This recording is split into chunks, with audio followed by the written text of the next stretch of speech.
Class 9th subject civics part 4 चुनावी राजनीति। सबसे पहले हम लोग चुनावी राजनीति शब्द का मतलब जानेंगे। चुनावी राजनीति का मतलब क्या होता है?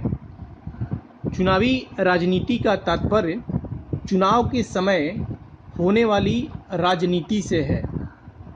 चुनाव, जैसा कि आप सभी जानते हैं, जिसमें हम अपने शासकों का चुनाव करते हैं, जिसमें आम जनता अपने जनप्रतिनिधियों का चुनाव करती है, जिसमें हम सभी यानी आम जनता अपने आसपास रहने वाले ऐसे व्यक्तियों में से किसी एक व्यक्ति को चुनते हैं जो हमारे समाज के लिए, हमारे पंचायत, हमारे राज्य और देश को विकास के रास्ते पे ले जाने का काम करती है। और चुनाव के समय होने वाली राजनीति का मतलब ही चुनावी राजनीति होता है। पिछले अध्याय में हमने लोकतंत्र के लिए यह न तो संभव है ना ही जरूरी कि लोग सीधे शासन करें के बारे में पढ़ा था। हमारे समय में लोकतंत्र का सबसे आम स्वरूप लोगों द्वारा अपने प्रतिनिधियों के माध्यम से शासन चलाने का है। इस अध्याय में हम देखेंगे कि किसी लोकतंत्र में प्रतिनिधियों का चुनाव आखिर किस प्रकार से होता है। हम शुरुआत में यह समझने की कोशिश करेंगे कि लोकतंत्र में चुनाव क्यों जरूरी है और क्यों उपयोगी है। हम यह भी समझने की कोशिश करेंगे कि विभिन्न दलों के चुनावी प्रतिद्वंदिता किस तरह लोगों को लाभ पहुंचाती है। फिर हम यह सवाल उठाएंगे कि किन किन चीज़ों के कारण कोई चुनाव लोकतांत्रिक होता है, और फिर अंत में हम सभी लोकतांत्रिक और गैर लोकतांत्रिक चुनाव का अंतर समझ पाएंगे। सबसे पहले हम लोग जानेंगे कि चुनाव की जरूरत क्यों होती है। किसी भी लोकतंत्र में नियमित अंतराल पर चुनाव होते हैं। दुनिया के 100 से अधिक देश ऐसे हैं जहां जनप्रतिनिधियों को चुनने के लिए चुनाव होते हैं, यानी जनता के द्वारा चुने हुए प्रतिनिधियों को ही चुनने के लिए चुनाव होते हैं। हम यह भी जानते हैं कि अनेक ऐसे देश जो लोकतांत्रिक नहीं हैं वहां भी चुनाव होते हैं। क्या चुनाव के बिना भी लोकतांत्रिक ढंग से प्रतिनिधियों का चुनाव किया जा सकता है?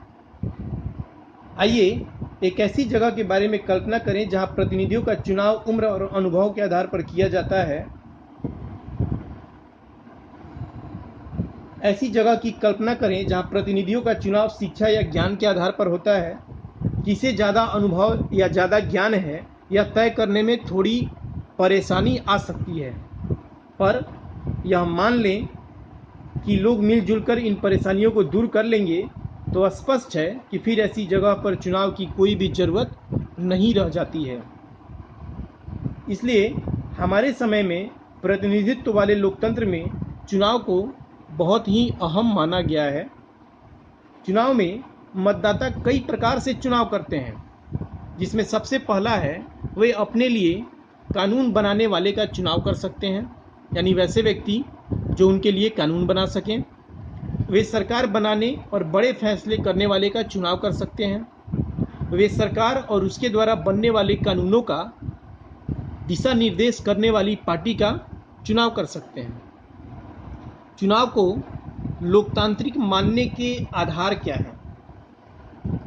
चुनाव कई तरह से हो सकते हैं।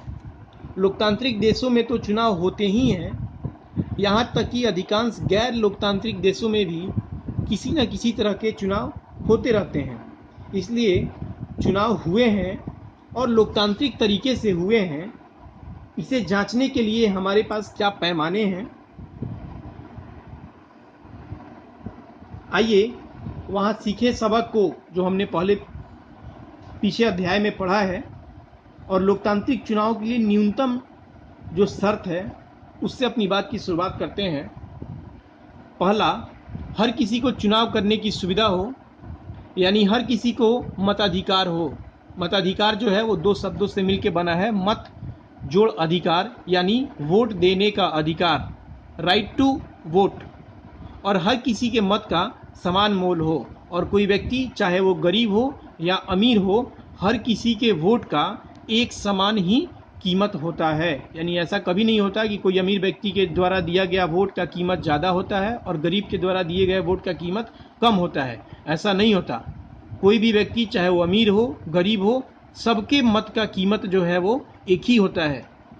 दूसरा, चुनाव में विकल्प उपलब्ध हो, यानी आम जनता के पास विकल्प अधिक से अधिक हो कि उन्हें किसको चुनना है।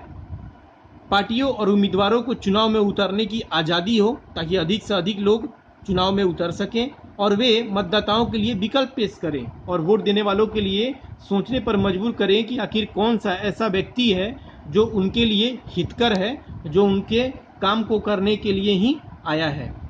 तीसरा, चुनाव का अवसर नियमित अंतराल पर मिलता रहे, यानी आमतौर पे 5 साल होता है, वो होते रहना चाहिए। एक नियमित अंतराल के बाद चुनाव होते रहना चाहिए ताकि कोई व्यक्ति जिसको एक बार चुन लिया गया हो, वो अगर अच्छा काम नहीं करे तो फिर उसे हटाकर देश की आम जनता किसी दूसरे व्यक्ति को वो मौका दे सके। नए चुनाव कुछ वर्षों में जरूरी कराए जाने चाहिए। चौथा, लोग जिसे चाहें वास्तव में चुनाव उसी का होना चाहिए, यानी आम जनता के सर्वसम्मति से ही, आम जनता के वोट से ही, जिस व्यक्ति को अधिक से अधिक वोट मिला है, आम जनता के सहयोग से ही कोई व्यक्ति चुना जाना चाहिए। पांचवा, चुनाव स्वतंत्र और निष्पक्ष ढंग से कराए जाने चाहिए, जिसमें किसी भी प्रकार की कोई गड़बड़ी धांधली न हुआ हो। बिल्कुल स्वतंत्र रूप से लोगों ने अपनी इच्छा से अपने उम्मीदवार को वोट दिया हो, जिससे लोग सचमुच अपनी इच्छा से व्यक्ति का चुनाव कर सकें। ये शर्तें बहुत आसान और सरल लगती है, लेकिन अनेक देश ऐसे हैं जहां के चुनाव में इन शर्तों को भी पूरा नहीं किया जाता। इस अध्याय में हम अपने देश में हुए चुनाव पर भी ये शर्त करके यह जानने का प्रयास करेंगे कि हमारे यहाँ के चुनाव को लोकतांत्रिक कहा जा सकता है या नहीं। धन्यवाद।